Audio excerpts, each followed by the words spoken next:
covering the world of professional wrestling from post to post, a show for the busted open nation. This is the Nation's Corner. Here are your hosts, Front Row and Gary Horne.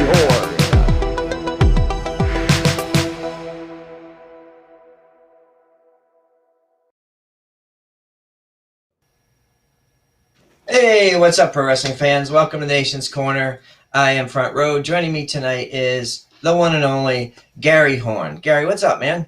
Hey, man, it's good to be here. I love that I was on the entrance and everything. Like, that was cool. That was nice hearing my name. I felt all special. Yeah, shout out to our voiceover guy, Steven, man. He does the best. So, folks obviously know you from This Is Pro Wrestling and from the NWA Powerrr Post Show, but you and I have been friends for a while. So what was your week like? Like, what's been going on in your world? Man, I got a haircut today, so there was that. Pretty exciting over here. Yeah, and it's just been a pretty weird week because I got sick coming back from Charlotte. We were in Charlotte at the Gathering 2, and for some reason I got something there, and I was worried, even though I'm vaccinated, that I got COVID. But I did not. I got tested, and that was awful. I had been tested once before, but like I went in once, and they ran the thing up my nostril, and then she was like, "Okay, well, so that's that one, and we'll get it back to you in like 48 hours or something." I was like, "Man, I need to know if I can like go into the office." And she's like, "Oh, you want to do the rapid test?" And I'm like, "Yeah." She's like, "Oh, well, I got to do it again then." And I got to do both nostrils this time. So then I got to get it twice again. And that sucked. But anyway, that's how my week's been. That sounds a metaphor awful. For everything. Yeah, I mean, mine's been similarly weird, but different. As you mentioned, we were at the Gathering 2 last weekend here in Charlotte. And it was great to hang out with you and Doc Stinson and see all our friends there from Maureen and all of our folks in the NWA, like the champ, Nick Aldis, and of course Trevor Murdoch. And we saw a great contest between Trevor and Nick, and it was a lot of fun. It was a little bit different than what I think I was used to seeing in the NWA studio. It was a little bit more crowd play, but I mean, it was a serious contest, and the champ did end up coming out on top. But we saw Trevor cut that incredible promo afterwards, which you guys shared on the post show. And I don't know where that's going. I don't know where that's going to lead. I know the champ had his own thoughts on the show afterwards.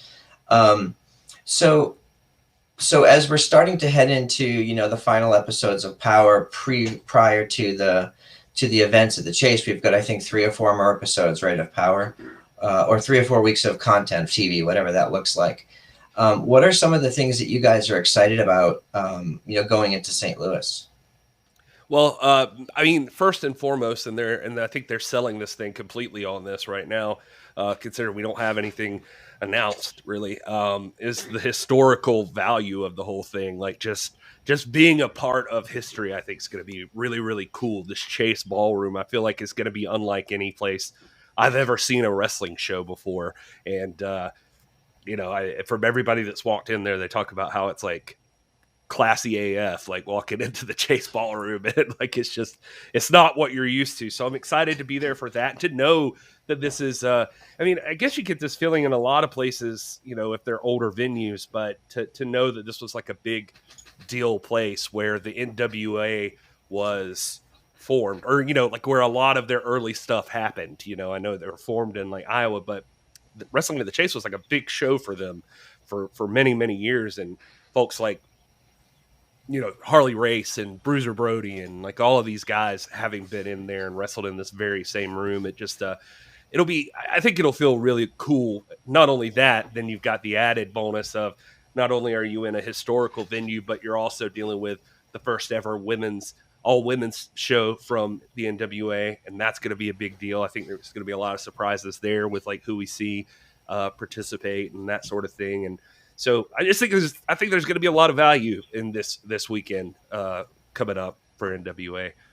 Yeah, and I think you said a couple of important things there, like the history and the tradition, or history, legacy, and tradition, as you guys like to say, just on the hype of Empower and NWA 73. Those events are almost completely sold out. So if anybody's on the fence about going, I would recommend getting your tickets as soon as possible, because personally, I think they're going to sell out sooner rather than later, and probably the Power tapings the following 2 days soon after. We'll be there for all 4 days. I know.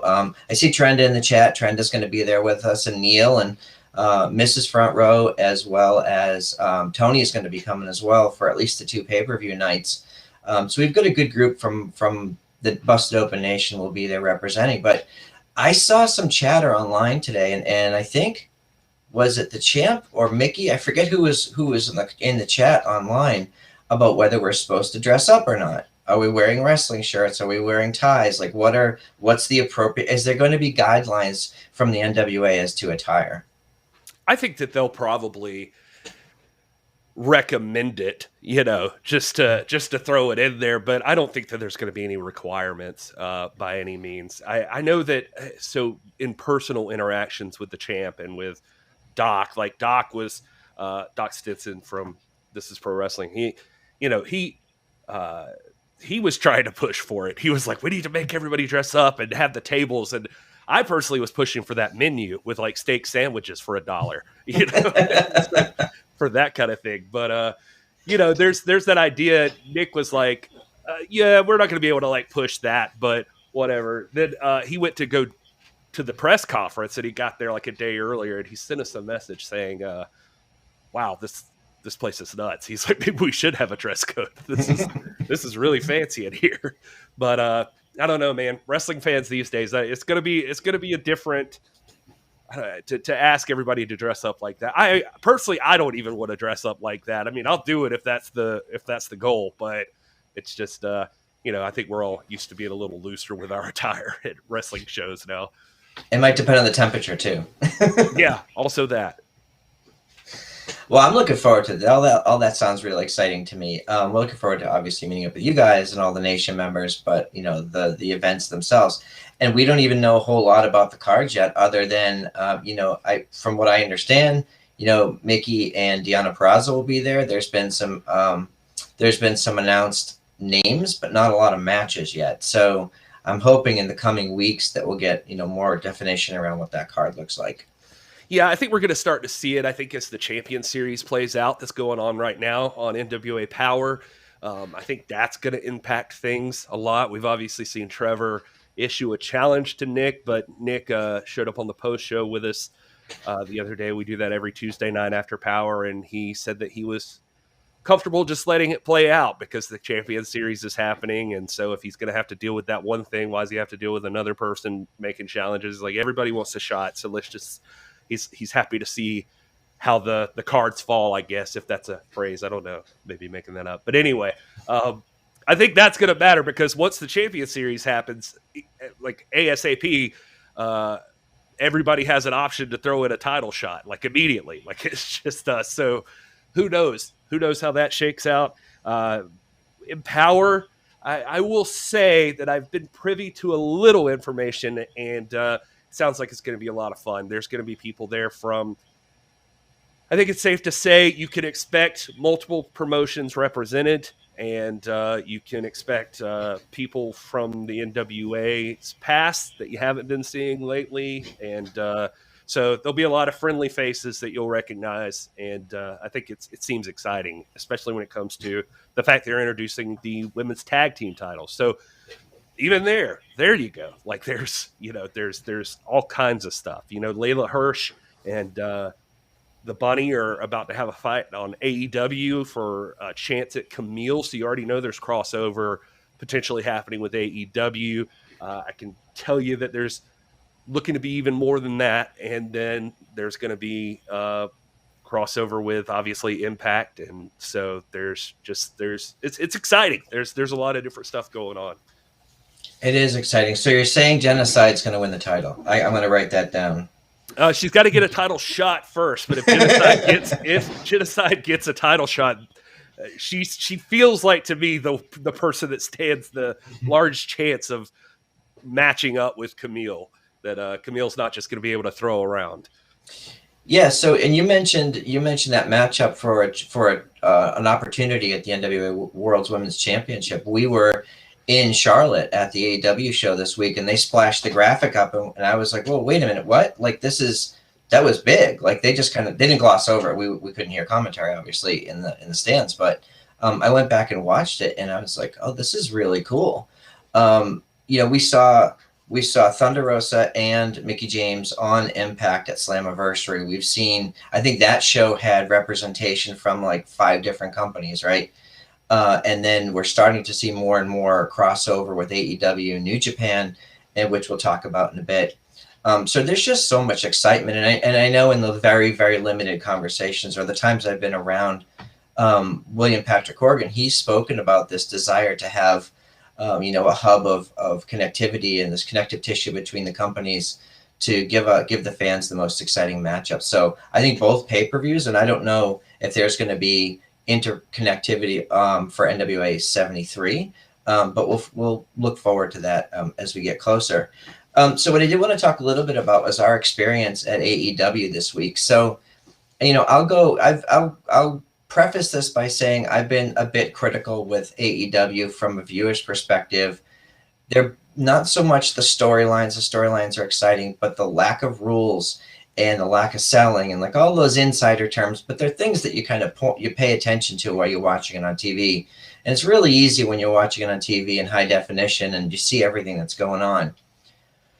But we were there, and it was a packed crowd. It was like 8,000 or 9,000 people. It was a sold-out Bojangles Coliseum, and it was the closest I've ever been to Attitude Era energy, and I've been to Raws during the Attitude Era. The pyro, the energy, the crowd was super hot, super positive. They booed at the right times. They cheered at the right times, and it was just effing exciting. And Trenda flew all the way, from California to join us in the crowd. And a bunch of folks in our group here did actually go to the show with us. So it was, I don't know how it came across on TV if you guys were watching it, but it was loud and the energy was off the charts. Watching it myself, I tuned in, and actually I don't normally watch it live. And thank you. You're sexy. I actually got on their lives. This was going to be in Charlotte, and I wasn't able to make it, but wanted to see if I caught any of our people, if I caught Front Row sitting there picking his nose or anything during the middle of a match or something. And but yeah, you could feel that energy. It felt like it was a hot place to be. Definitely. It did. I will say it felt like that Tin Man tag like wore people out at first. Like maybe it took a minute to catch back up. But other than that, yeah, it felt like people were into it. Yeah, it did. And so, that was the Elite versus Hangman and Dark Order. And just from the entrance felt very theatrical and like it was silly, but it was fun. Like you didn't care that it was silly, especially live. There was lots of pyro, lots of energy, and when they had the banner that everyone had to run through, I mean, how can you not be excited by that? And yeah, of course, they didn't count out stuff, and there was no selling, and the rules don't mean shit, but like, it really doesn't matter. So if folks have the opportunity to go see an AEW show live, check all that at the door and just watch and enjoy, because it's crazy. But there was a lot that happened in that show, and I won't give any spoilers, but they did tape a segment or a match for Dark Elevation, which records from 7 to 8 prior to the show. And again, not giving any spoilers, but Sting and Darby Allin, who were already advertised for the show, were there. Darby Allin is over AF, like probably the most over guy on the show. And the way that Sting is able to elevate him but not steal the spotlight requires a deft touch. He's always in a position where Sting's there, but the spotlight's on Darby, and it's really cool to see. So yeah, I was just going to ask. So have you been paying attention to some of the Darby Allin stuff and like his rise to prominence? I have, and no, I like Darby, and he's man. There's something about him that definitely, like you said, it catches on with people. You can tell he's over with that crowd. He which is interesting to me because based on his promo this week, it seems like they're going to potentially match him up with somebody who also you imagine would have a huge crowd response. And I'm interested in how that would play out, because it's just like, who's in what role, or what does that look like? I'm curious what they're doing there. So that's an interesting point, because, and I want to talk about that, because in the moment when they played the video package and they played that promo on screen, the loudest thing of the entire night was 9,000 people screaming CM Punk. And it was deafening. I didn't grab it on video, but it was insanely loud. So I feel like if they don't figure out a way to pay this off, you're going to have a Daniel Bryan not showing up at Royal Rumble moment where the crowd will turn in Chicago. If you've gone back and watched it, I mean, they're very clearly like focusing in on people chanting it, and so they're not shying away from it. And then they, when they made that United Center announcement and that sort of thing, letting Darby go in there and have a comment about wanting to face the best in the world, essentially, like that. It feels like they did everything but just flat out say we have CM Punk. Like it feels like, they gave you like every possible hint that they had it. If they don't have him, they're stupid. And it's interesting because Rampage, they're advertising that for Rampage, which is obviously on a Friday night. And that's, I think, the second episode of Rampage. It's in a bigger venue than All Out. It's in a bigger venue than their big pay-per-view. So to me, that says, and I think, was that sold out? It's not sold out yet, but I think there were like over 10,000 on the initial pre-sale. They got there pretty quick. That's pretty impressive. I mean, I think they have to have him. I mean, it just has to. You can't, there's nothing else you could do for this now. And I don't know, you mentioned Daniel Bryan, who's also the rumored guy. So I don't know who's more hot right now to like be the person. I think both are going to be huge, but it's interesting to see which ones matters the most, I guess. But anyway, it's just it's exciting. But I don't think you do what they're doing right now if you don't have CM Punk. I think they got both, but it feels like this is like, if you do all of this, even if you bring out Daniel Bryan, that'll be cool, but that's going to be still not CM Punk for Chicago in the United Center when you're pushing this like this. It just seems like a given now. Yeah, I'd agree. I think that, and I think they were talking about this on Busted Open today. Ryan McKinnell and Mark Henry were talking about, like CM Punk is the bigger pop. He's in Chicago and all that stuff. But long term, the matchups with Daniel Bryan to me are more exciting with that AEW roster. Yeah, well, that's feels accurate because Daniel Bryan, still. Well, he's been wrestling, so he's fresher, or not fresher. You know what I mean? Like he's been going. He's not going to have the ring rust. Now, CM Punk could go work that out somewhere. I'm sure he's got the finances to have been working out as much as he wants to since he decided to make a return. But Daniel Bryan's been in the WWE working this entire time, so he'll be ready to go. There's a lot of people he's excited about going up against, that sort of thing. CM Punk is older now than he was. I think it's a spectacle and all of that, but I don't know how long he would plan on being there. I don't know if the lust for it is still the same for CM Punk, and I don't know CM Punk, but I feel like you're dead on that longer term Daniel Bryan is going to probably be the one that plays into this the most. In fact, I heard this the other day, and I think it was on a podcast, so I don't want to take full credit for this, but they hinted at this, and oh man, somebody's with Wolfgang Van Halen. So just real quick, Tony, Deb, Steve, Chad, who else we got over there? There's a whole bunch of people there. Seth, the whole group of our phones are at the Guns N' Roses concert tonight, and Wolfgang Van Halen is opening for Guns N' Roses. Oh, that's awesome, man. Well, you guys are they're having a good time out there. No, what I was going to say is I think, I don't want to say the forbidden name like Voldemort, and I know how you feel about this person, but it may have been even on Corny's show. that I was skimming through, and he made an allusion, or he alluded to, what if Punk came back heel? Would that they were having that discussion? And man, that got me like spitting. Like if CM Punk leaned into the crap that he hated when he was in WWE, and that him and Cena like rallied against, like that when The Rock would come back and be like the center of attention and that sort of thing. If CM Punk played into that aspect of it and really just, I don't know, that might be a lot of fun. He's good as a heel. We know he can handle it. There's no way he's going to be booed immediately. But yeah, and I think that's the problem you run into, because if he's up against a Darby Allin, who is the most over guy on the roster, and you bring back the most popular, most exciting comeback in 25 years, like what story do you tell? That story. That's the only thing you could do. And but I'm with you.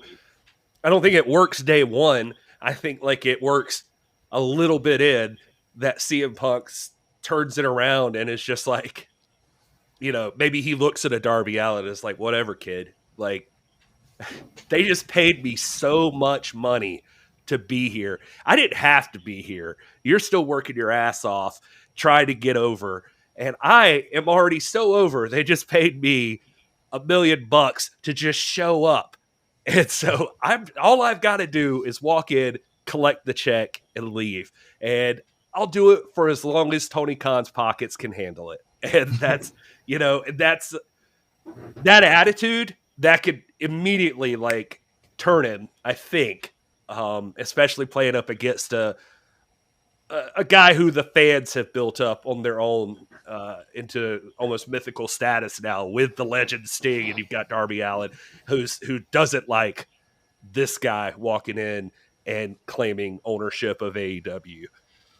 Yeah, and I think the only problem you run into there is Darby Allin is not known for his promo skills, and CM Punk is one of the best to ever do it. So I'll be interested to see how that plays out. But one of the other really exciting things that night... He's going to learn real quick. He's going to be a trial by fire, or someone else is going to have to talk for him. Right.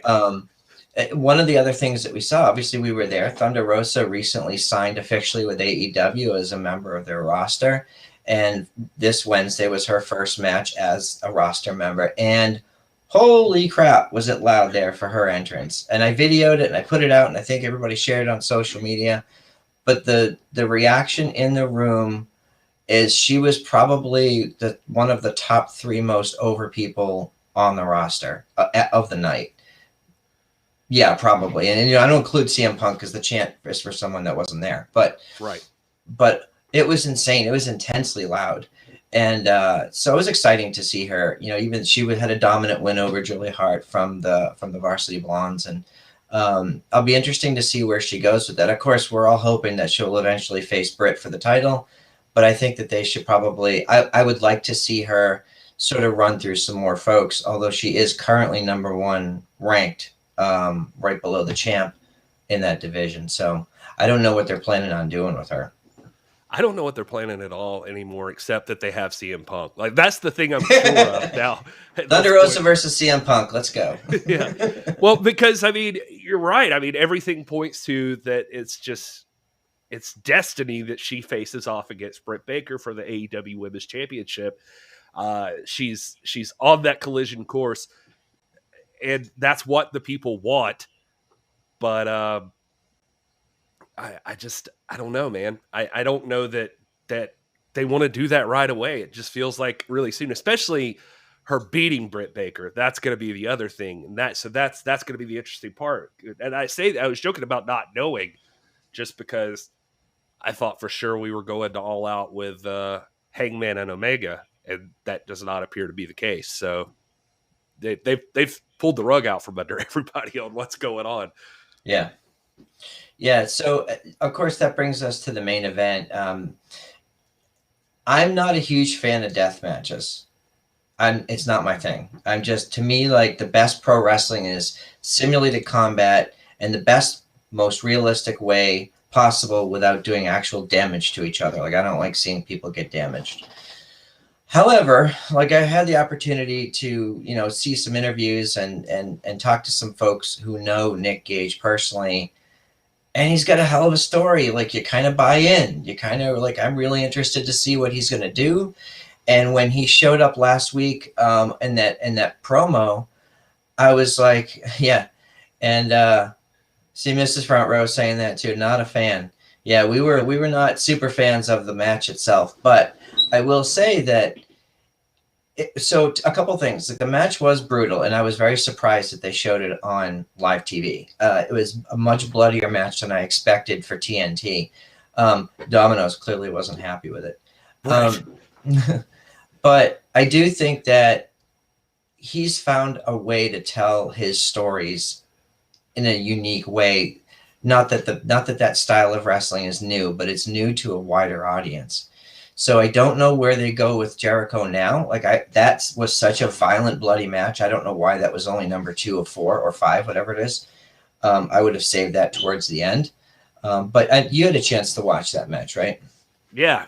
I'm with you. I don't. That's not really my style of wrestling. It's cool. There's I used the term spectacle already tonight, but I'll use it again here. It's a spectacle. It's something to see, but I don't know. I don't know what the deathmatch federations do. Honestly, I have no idea. Is that like that? What happens all the time? Like throughout the whole card, it's just like people killing each other like that. No. So my understanding, like I've seen some GCW stuff, and most of GCW is regular wrestling. A lot of times they do incorporate death matches into their cards. I think I saw Nick Gage versus Alley Catch. I saw clips from it. She was on Sam Roberts' podcast talking about how Nick took care of her. And she went into great detail about how it looked brutal. It was very painful, but he took very good care of her during the match. So he's obviously a perfectionist when it comes to that stuff. But no, it's not like that all the time. And I don't think I could watch that week after week. I don't think you could get away with it week after week. I just don't think it would work. What's funny about it to me, and this probably makes me more old school again, but it feels like that kind of brutality feels like it should come when there's like a freaking blood feud between two people. You know what I mean? And so it doesn't. I don't know. I respect Nick Gage, so nothing I'm saying here is to knock him or anything. I appreciate that he's made his name in the way he has. I've heard nothing but good things about him being a great person outside of the ring, and I'm happy that he's getting a payoff here and all of that.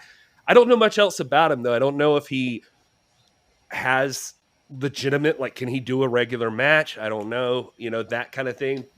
So I don't know if he becomes like a fixture on AEW because I don't know.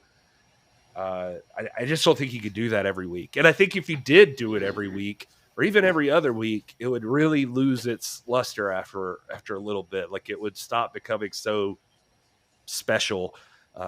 It's kind of a weird thing to break out between two guys that like a lot of these people are seeing him for the first time. And granted, his name's blown up here lately, but yeah. And to your point, so they had, Nick Gage lost his GCW world title to Matt Cardona just a week prior, which is why I think they hot-shotted this match to ride the wave of the popularity of the Nick Gage Matt Cardona match, which, I mean, that exploded and went viral. The post-match crowd reaction to Matt Cardona was insane.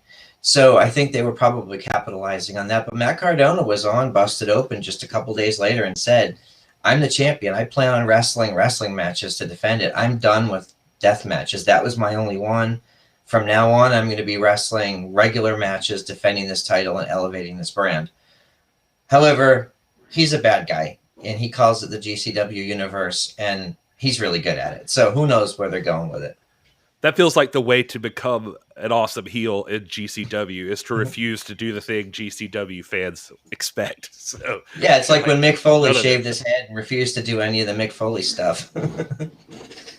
It's 100% just like that. It feels like exactly what he's doing. And so it makes perfect sense. And yeah, like I said, I mean, I guess you could look at this as another example of Tony Khan being willing to put over other companies and other stars and that sort of thing. So it's interesting, but yeah, I could see it dividing fans. I know that a lot of people aren't on board for this, and it does. I mean, the older I get, maybe it's that. I don't know. I feel like me in high school attitude era, Gary would have loved this kind of thing. But me watching it now, I'm kind of like watching it like, God, what are they doing? Like, why are they like slicing each other? And like, just it feels brutal. And you're like, I don't know. I just like cut my finger on a pocket knife the other day, and I was like, that's too much. I gotta be really mad at somebody to want to risk cutting my fingers on a light bulb. So, and you have to trust somebody a lot to let them. Right, exactly. Yeah, so a couple other things happened on the show. I mean, we did see a great defense by Lance Archer of his IWGP US title against Hikulea, who has a great presentation, a good presence rather.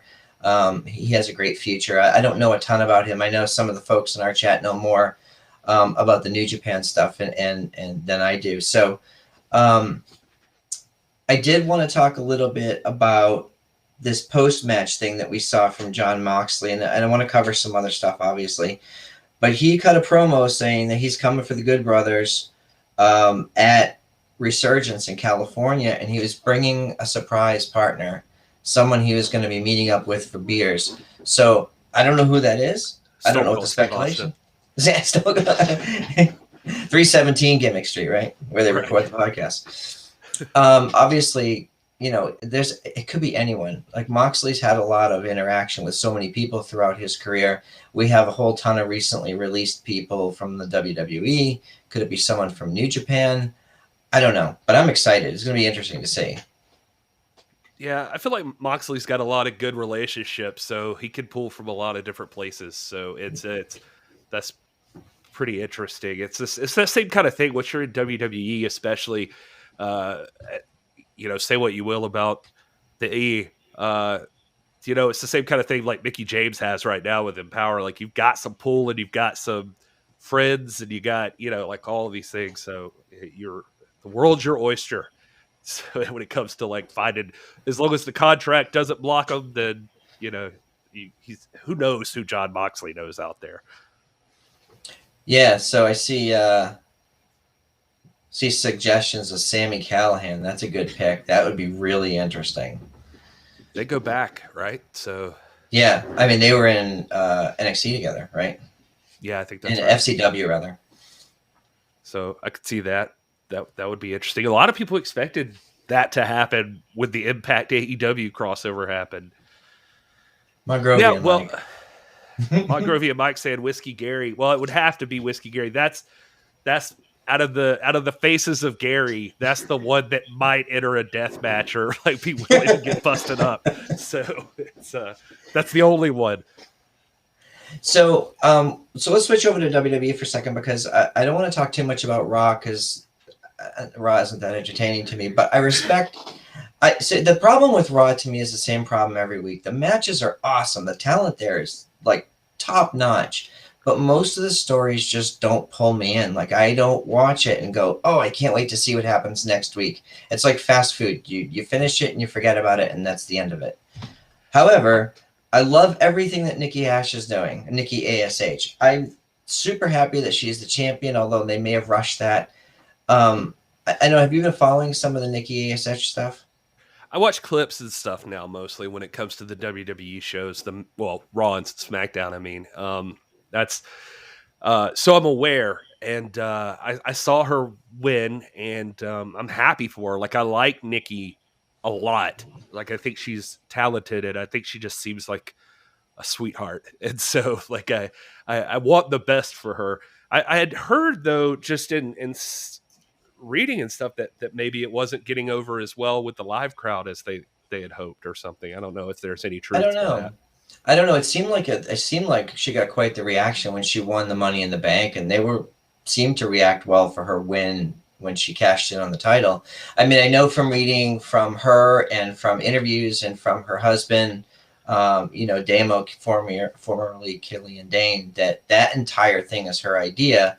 And she's one of the few people that actually had an entire pitch go all the way up to Vince McMahon and get approved. And she's the creative force behind the whole thing. So in my mind, I'm like, that doesn't happen very often. And everybody seems to like it. So hopefully it gets over. There's so much Yeah. you could do with a superhero character. WWE, what I've come to accept about them, we've had this conversation multiple times. I mean, I think you and I have been involved in it multiple times with different people, but like it's just come to accept that they're not what I would normally be in. It basically now seems like it's morphing back into like a total cartoon for a lot of it, and which is, you know, it's fine. That's the lane it wants to be in. That's, you know, it's just not going to be for me mostly, but the reason I think of that is because that feels like, based on everything else I'm seeing, that feels like, yeah, that's absolutely a true story. Like that, the reason that worked is because she's inside the head of Vince McMahon on like what he would be down with seeing. So, you know, he probably misses having the hurricane week to week. So here you go. So I could see that. My thing was, is you said Raw wasn't entertaining. Here's one thing I did notice without being too complaining, is that I swear to you, over the past couple of months, I've turned on Raw like 3 times and weeks apart. And I swear to God, every time I turned it on, it was the same stuff happening. It felt like the exact same matches were happening in the little bit that I watched it. And I was like, what are they doing? Like, it feels like every week is literally the same show. And I don't know. That could be me just being extra bitchy, but it did feel that way. And I was like, nothing I saw made me want to tune in. And I don't hear any word of mouth that makes me eager to check it out again. I'm with a lot of it. I love Bobby Lashley as the champion. I hated, though, that I turned it on the last time I turned it on, and I got to see him just maul Cedric Alexander and Shelton Benjamin. Yeah. I was like, good Lord. The Hurt Business was such a cool faction, and now he just like murdered both these guys by himself in like 2 minutes. That I hated that for myself, but well, I think the Hurt Business was very popular. Like, it was over with everybody. They were doing merchandising, they were killing it, and then they broke them up for some inexplicable reason. And then at some point, they put Bobby Lashley with some women who were there for some unknown reason, and then there was a lot of pushback, and so Bobby gets rid of all of them. Like, okay, fine, we're going back to serious Bobby.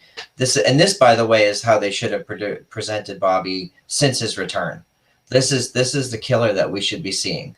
I'm super happy with all that, but I don't know where the hell they go with him. Like, he can't just keep running through people because there's not going to be anybody left. Well, now they seem to have kicked Drew McIntyre off Raw, so he'll, I guess, go over to deal with Roman or something, which I also love Roman. I love Drew.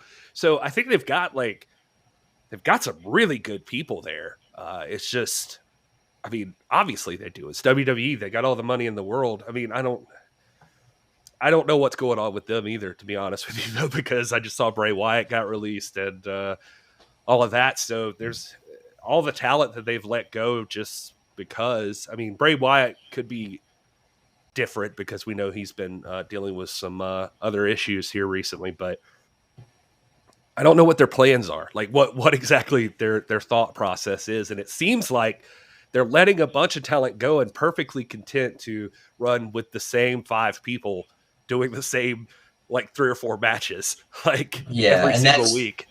And that's a big detriment to their women's division because all of the women they have on the roster are excellent, but there's only like 10 of them, 10 on each show. I mean, I think we added up one day as like 22 women across both rosters, which is not enough to have 2 titles and a tag team division. You just can't fill that out. It's the same matches every week. And you have Charlotte Flair, but you have limited interactions with her. There's only so much you can do with her. And then you shift over to SmackDown, and yet SmackDown has the best stories, the best matches. Their women's division is solid. They're telling great stories there. We had Sasha Banks return this week and team up with Bianca Belair. Super exciting. Turns on her at the end, and you go, okay, how is this the same company that's giving us 2 hours of excitement and stories that make sense, whereas Monday it's 3 hours of like, I just don't care. Like, I'm excited in the moment to watch what they're presenting, but then everything that Roman's done since his return has been compelling. And I was concerned that he wasn't going to be able to present that character in front of a live crowd, but man, has he. It's been just some brilliant work. Roman's found his footing for sure. Like, Roman Reigns is top notch. I mean, say anything else you want to about the WWE, Roman Reigns has become like perhaps the top heel in professional wrestling. Like I would put him up against anybody. So that guy's okay. And what's even cooler is he's really good. He has Paul Heyman and doesn't need Paul Heyman, but he's there. So like Paul Heyman only enhances how good Roman already is. So it's even a little bit different, I guess, than like the Brock Lesnar dynamic where it was cool to have like Heyman speaking for Lesnar. Like Roman can speak for himself, and Roman's a badass, and he's got Paul Heyman just supplemental to all of his awesomeness. And so it's like the perfect storm with those two guys. Like it's incredible. Yeah, I mean, it's great. And I hope that they continue to tell that story. I don't think that they should take the title off Roman anytime soon. I'd actually like to see him carry it possibly all the way to WrestleMania. Because while his character may not necessarily need the title, it's just the perfect pairing. And right now, there's no clear-cut, contender that means anything from a storyline perspective. But I want to touch back on Raw for a second, because one of the things we saw in Raw was Karrion Kross and Keith Lee. And fortunately, Karrion Kross did get the win at the expense of Keith Lee. And Keith Lee's on social media saying, "I've got a story to tell. I don't know I don't know what that means or when that story is going to come out, but it sounds like it's going to be interesting." Are they telling the story on Raw? Because okay, so I'm all over the place. Karrion Kross loses on Raw. Then he goes to Then he goes to NXT and he beats the crap out of William Regal. The next week he wins on Raw, and then he's now in a championship feud with Samoa Joe on NXT from this week. It's all over the place. It's like the same guy playing two different characters, and it doesn't make sense to me. I'm not sure where they're going with it. Yeah, I think that what could be happening, this doesn't make any sense, but what could be happening is that NXT has just accepted that since their numbers don't seem to change from week to week, even after the complete disrespectful way Karrion Kross was handled on the main roster, that maybe NXT, they're just like, NXT fans don't give a damn about Raw and SmackDown. Like nothing we do over there matters to them. Like they like NXT, and it doesn't, they're really not paying that much attention. And it could be possible. I don't know if all those fans are all crossover fans, but because how else do you explain it? I mean, they buried the champion. I'm even hesitant to use that term most times, but what else was that? Like it wasn't even like Lashley killed him. It was Jeff Hardy, who, God bless him, but that guy has been a jobber for the past like several months himself. So, and he's a good guy, and he won with heel tactics. Like what story are we telling? Yeah, and I don't know. And then Karrion Kross is undefeated. Well, not anymore, but he was, and he's supposed to be the monster for NXT. He's the Bobby Lashley or the Roman Reigns over there, and he walks in and gets murdered by nobody. I mean, I hate to say that about Jeff Hardy, but that's how they treat him. And so it's like, what is even happening? But it does seem as though he goes back over to NXT and all of that other stuff is in some dream dimension and it doesn't matter. And so, yeah, exactly. That's what it feels like. It does. That's not the real world.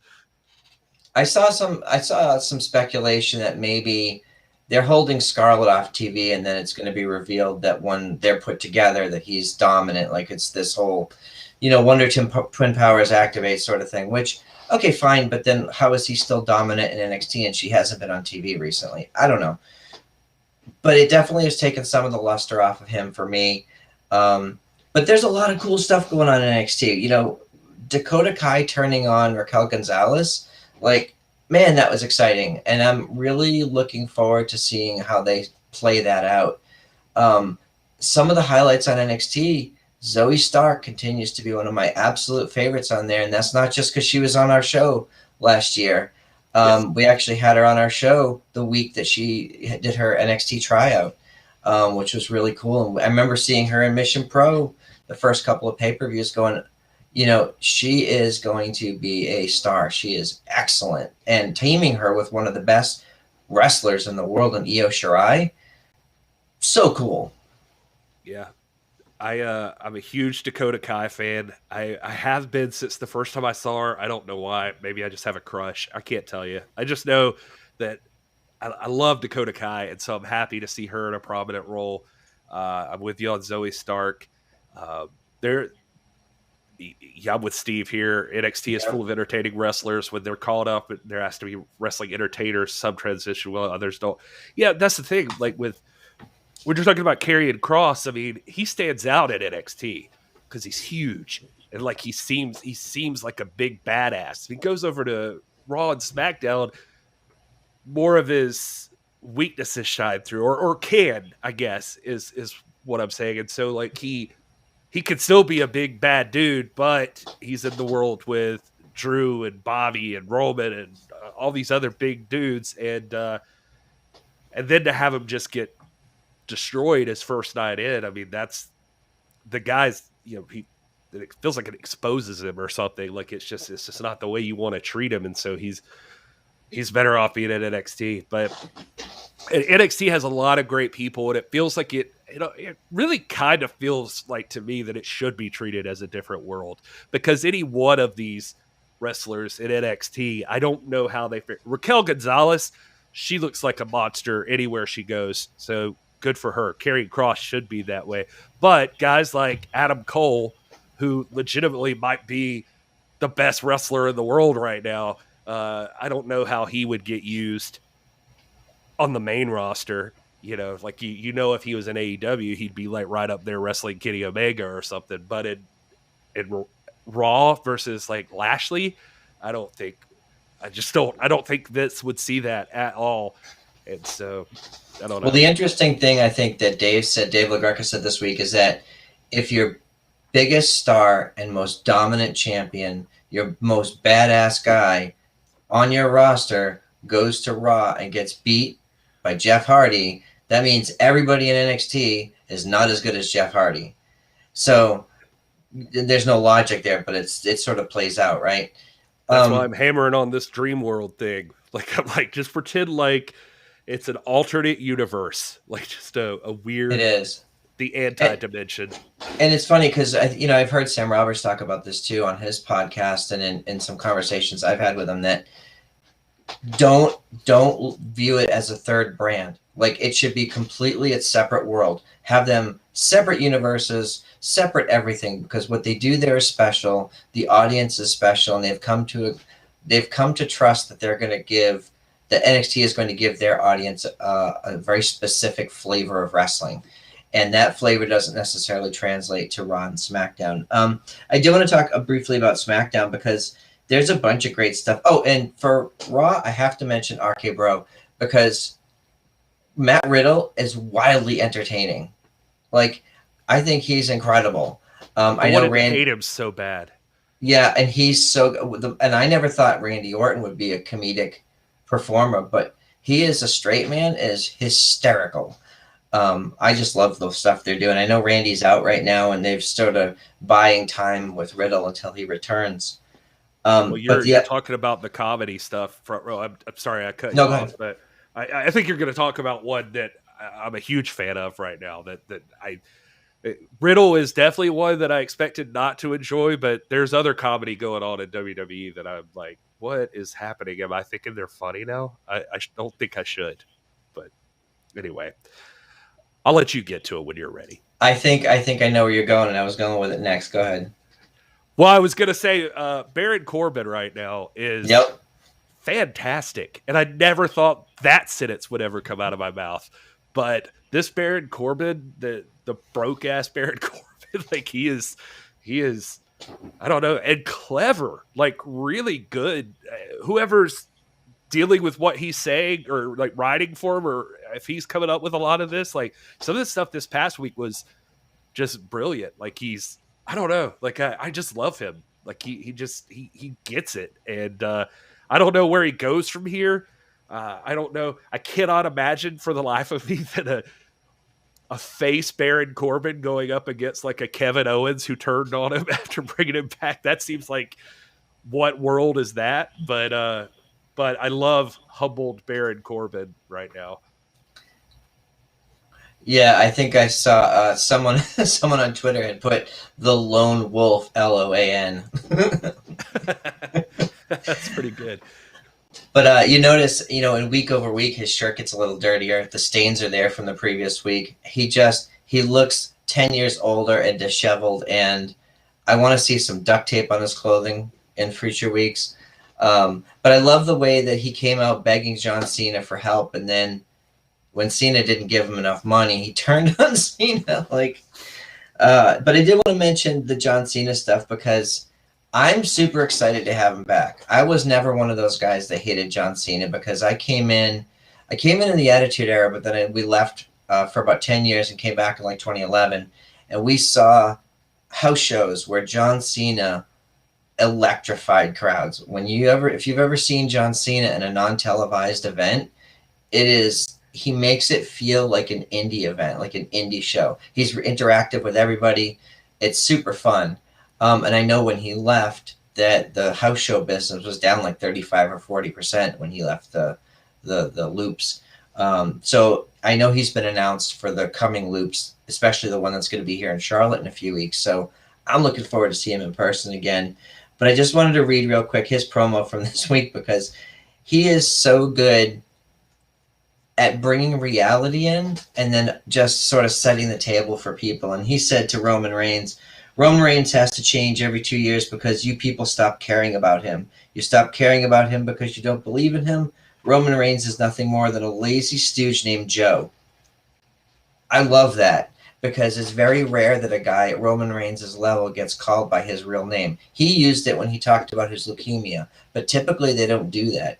And only a guy like John Cena can really get away with that. And he said he coasts on every gimmick in the system is nothing more than a blood-sucking product of this machine who is so afraid to fail. And I think they talk about it on Busted Open all the time. If you're at the very top level, if you're a Roman or a Charlotte or a Bobby Lashley, who are you going to face that's going to elevate your game if you're already at the top? And it takes a guy like Cena to come in and really push Roman. He's great, but is he going to be able to keep up with him on the mic? So it's interesting. I'm happy for him. He seems like the fans are embracing him, which is really, really cool. It's almost like Cena from the past doesn't exist right now. like that they're like that never happened, that the fans were like torn. And I think they even kind of half expected it to happen, just the way the dialogue went between the two. But the fans just love him. The fans are just happy to see him again. And so it's hard to argue that John Cena is a legit superstar for a reason. There's a reason that guy was on top for as long as he was. Yeah, we're talking about a guy who took The Rock to the limit on the mic, and that's a big statement, right? So that was all the WWE stuff. We talked about Sasha and Bianca. I'm excited to see where that's going. I did want to touch on tonight is Mission Pro Wrestling's Play Hard, Hustle Harder, which is a bit of a mouthful for a pay-per-view. However, it's a great event. We've got Matty Rakowski and Dulce Tormenta versus Renegade Twins, which I think is an interesting matchup because Matty Rakowski is typically a singles performer. She's a singles wrestler. So, the old can they coexist is going to play here. Well, I mean, just anything Matty Rakowski's involved in, sign me up. That's just pretty much how I feel in general. Yeah, man. She's been on the show twice. She's been on our show twice. I think we interviewed her in Buda a couple months ago, and then she was on previous to that. She's interesting and excellent and a star on the rise, and I fully expect AEW to sign her at some point. Another person that's really made a name for herself is Alex Gracia, and we've seen her everywhere. She's been, I think, on pretty much every promotion. She's facing Jasmine Allure, who's also been a big part of AEW Dark and Dark Elevation. I don't know who to pick in this one. Who do you have in this contest? I would say it's hard for me again. So I was going to say maybe I'm playing favorites, but I haven't been on I haven't had an interview with Alex Gracia yet, but I love her a lot, and she is a hard-working chick, and so I believe in her. I think she's still finding her place in this world, so it's going to be interesting to see how this one plays out, because I could see her. Here's somebody that if she slips up can take real advantage of her, and so I'm going to say Alex Gracia just because I like her a lot. We got to spend some time with her when she was at the NWA tapings, and she was just hearing her talk about pro wrestling and stuff. It's just hard for me not to have a fondness for her. I can tell that she works hard. She's trying to really succeed in this business, and she's getting a lot of, just to be honest, I mean, this is my words, not hers, but it seems like she gets shut down a lot. And so she's a person who keeps having to pick herself back up. You know, we've seen her over in the NWA, on AEW. She's had tryouts at NXT. It's so she keeps having to push through it, and she's got the look that she's like, it's special, and I think like young girls would love it, but also she's not I don't know. Does it make sense? Like, she's not rough around the edges, or like even like she's got more of a princess style, and so I don't know if that works against her sometimes, or what it is, if she seems like she's too good or what. No, it makes sense. And Jasmine Allure is a bit of a bad guy, although I will say Jasmine's been on the show and Alex hasn't, so my pick is Jasmine in that match. Well, the trouble is too, Jasmine's on her way up. Like, Jasmine's destined for La Rosa Negra at some point, I feel like. Like she's on her way. Yeah, I would agree. And so one of the other matchups that interests me, anytime Genocide's in the ring, I'm paying attention. We've had a chance to be around her a little bit at some of the shows, and we've seen her dominate everywhere she goes. Her match with Savannah Evans at the last pay-per-view was awesome, super hard-hitting, but she's facing Vert Vixen, who's a more technical wrestler and a little bit more... and we've seen her in a lot of different places too. She's been in AEW. She's been in just everywhere for the last couple of months, especially sort of as we're coming out of this pandemic. But as much of a fan of Vert Vixen as I am, I can't bet against the Bionic Beast, Genocide. Listen, Vert Vixen's fantastic. She's a great wrestler. You don't make money betting against Genocide. That's just not how it works. No. So there's a bunch of other matches on here. One, of course, we see Janai Kai is facing Thunder Rosa. I don't know who your money's on there. Oh, but really? Respect to both women, but you know, if you're gonna come to La Mera Mera's, you know, home turf on her promotion, good luck to you. And the other match I want to talk about is just real quick is Holodead versus La Rosa Negra.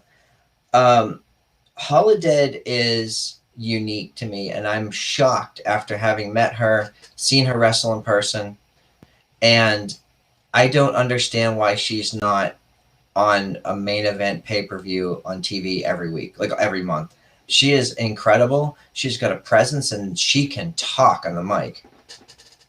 Yeah, I mean, the thing is that I love Holodead too, and she's brutal. She's vicious. Those matches with Genocide, I mean, being in Buda in person, I mean, that Holodead Genocide match was my favorite one that night we were there. So big fan. That said, almost everything you just said about her, you could say the same about La Rosa Negra. And La Rosa Negra is on top of Mission Pro for a reason, and she has it all. And so, I mean, the only thing I can argue against is like the talking, and that's maybe just because for native English speakers, like that's not her first language, so maybe we would have some problem with that. But I don't. I think she's very passionate every time she speaks, and so it works for me. And she is legitimately sound in the ring, could out wrestle any other woman in the business right now if she needed to, and she's definitely willing to get nasty when she has to. And so I think that whatever stop she has to pull out to beat Holodead, she's going to do it. Yep, I agree. And we're looking forward to seeing Mission Pro here, not in Charlotte, but in nearby Greensboro on August 14th for the Taco and Margarita Festival. that's going to be a lot of fun. I know our friend Christina's driving in from Baltimore. We're going to be attending that show together. I know Savannah Evans is going to be a big part of that show from some of the stuff that they've said on the Mission Pro live stream and some conversations I've had with them. So that's going to be an exciting event. But before we sign off, I want to get folks out of here in time to go see the Mission Pro pay-per-view on Title Match Network tonight at 8:30 Eastern. But I wanted to play a quick game. On the show on Busted Open this week, they were talking about commercial music and how it plays and how much more effective it can be to help elevate a superstar, with Cult of personality with CM Punk and examples like that. So I wanted to play a little bit of game and get the folks in the chat involved too. If you could take any music, commercial music, and assign it to a current superstar or a current wrestler on any promotion, what would it be? And for example, I personally think that the opening notes to Thunderstruck, bringing Thunder Rosa out at All Out, would be really, really cool. I'm there. When you told me about this game, I was trying to think of something. It's tougher than you think. But one, people are going to hate me for this. It's my heel moment. But one of my favorite artists in the world is actually Kanye West. I love Kanye. I think he's just such a heel and fantastic. And but I actually legitimately do like his songs a lot. And the Brian Cage feels like he would fit right in with the song Kanye does, like Power. Like it just feels like it would just, I don't know. It just feels like that's the one to do. Like that just, because it gets you amped up with the chant at the beginning, and then just no one man should have all that power. Like it just, I don't know. I love that. Steve, that's a great pick. Corbin coming out to Loser by Beck. I actually had suggested this. Mrs. Front Row helped me put this together earlier, and she was coming up with music, and we were assigning it to different names, but that's not who I had picked for that song, but that is a great pick. Poor Baron Corbin just coming out to that song, just that guitar riff at the beginning, and him just walking out in his torn jeans and dirty face, and just he's like, Well, you could have fun with some of it, like Alexa Bliss could come out to Creeping Death. Yeah. It feels like somebody should have Fuel as a song if you want to talk about Metallica. Like that song, that give me fuel, give me fire, give me that which I desire. That just feels like it'd be a fun intro for somebody. Dude, one night on Zoom, and these folks in the chat, we spent like 3 hours assigning Metallica songs to people, just Metallica songs. But you could do Cowboys from Hell for Hangman Page. Mrs. Front Row said we should use, for Dolph Ziggler, we should go back to some Whitesnake, Still of the Night. I could see it. Dolph would definitely fit that gimmick.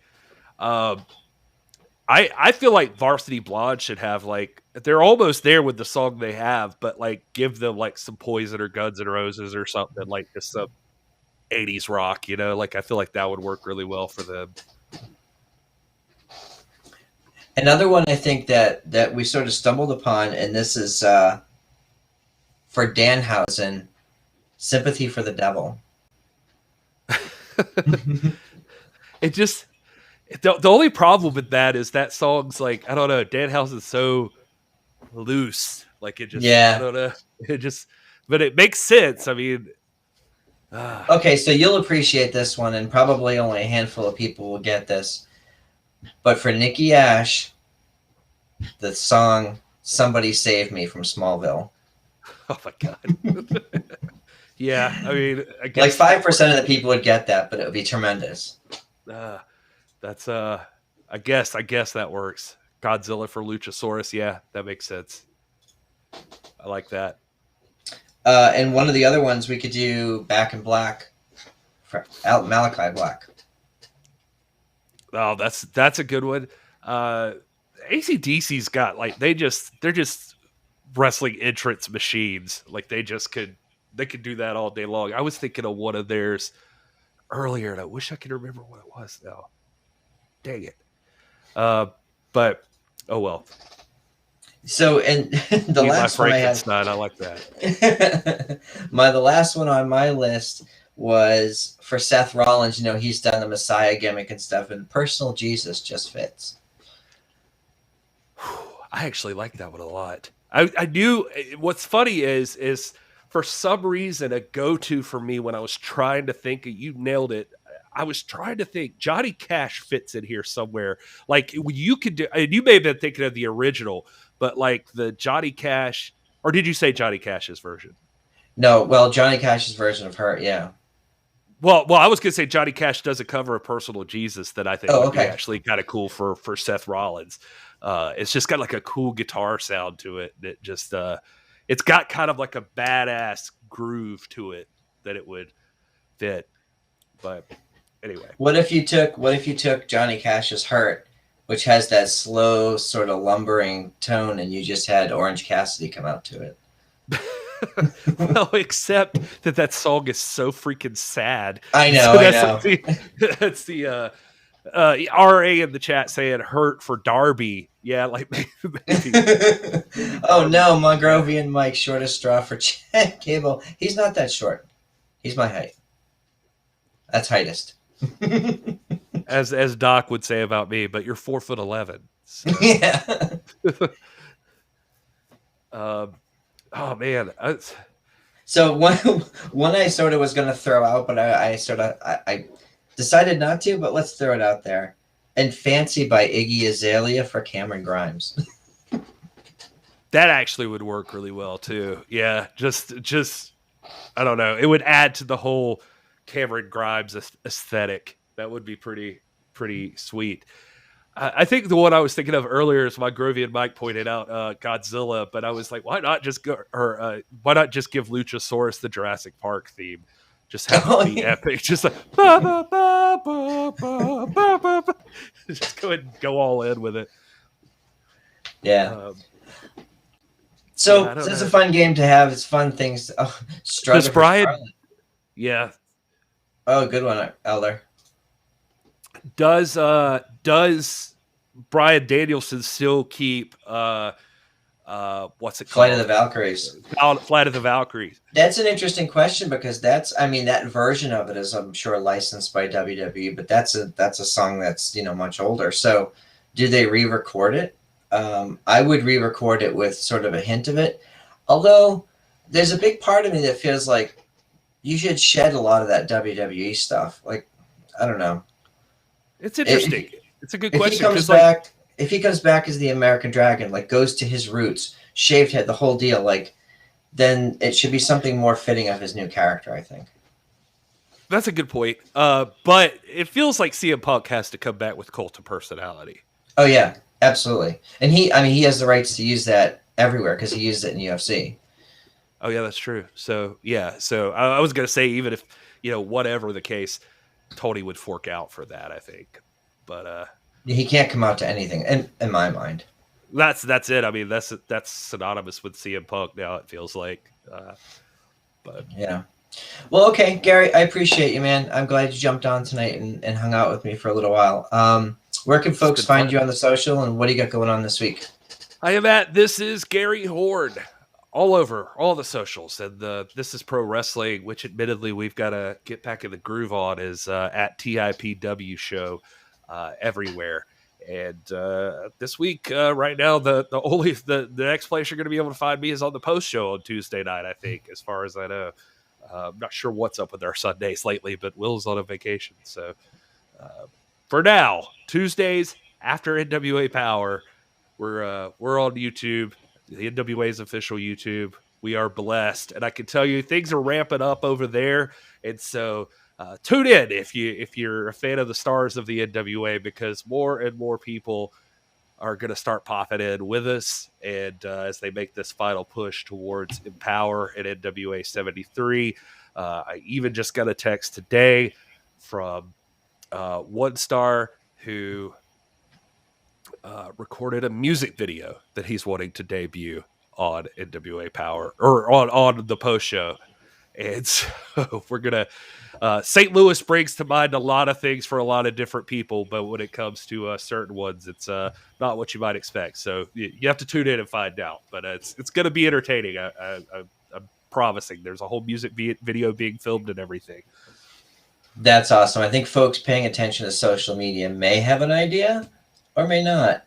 I've seen some stuff, but I will say, you know, to your credit, and I'll put you over here, like, we've been around you guys a few weekends now for tapings and different NWA events, and you guys work hard. It's for folks who don't understand how much work goes into creating content and providing viewers with all this exciting stuff that you see from the NWA. It is a shit ton of work. It is a lot of work. It is 24 hours of editing and filming and meetings. It doesn't happen easily. So props to you and the Bearded Trio.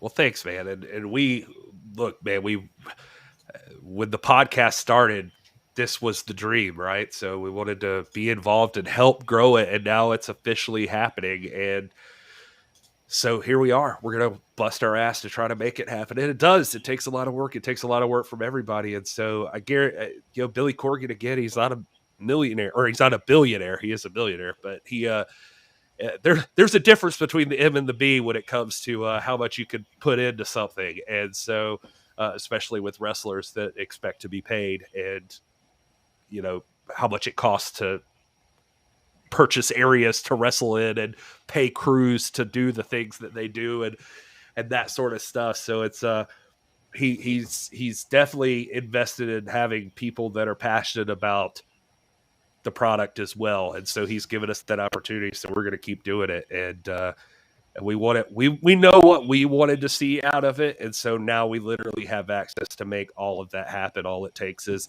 us not sleeping again. So that's great, man. Well, I can't think of anybody more deserving than you guys. I am Front Row, WW Front Row on Twitter. Follow us on The Nation's Corner across all our social media except for Twitter. It was too long for Twitter, so we are at Nation's Corner. And I appreciate everybody. Everybody have a great night. Thanks for having me.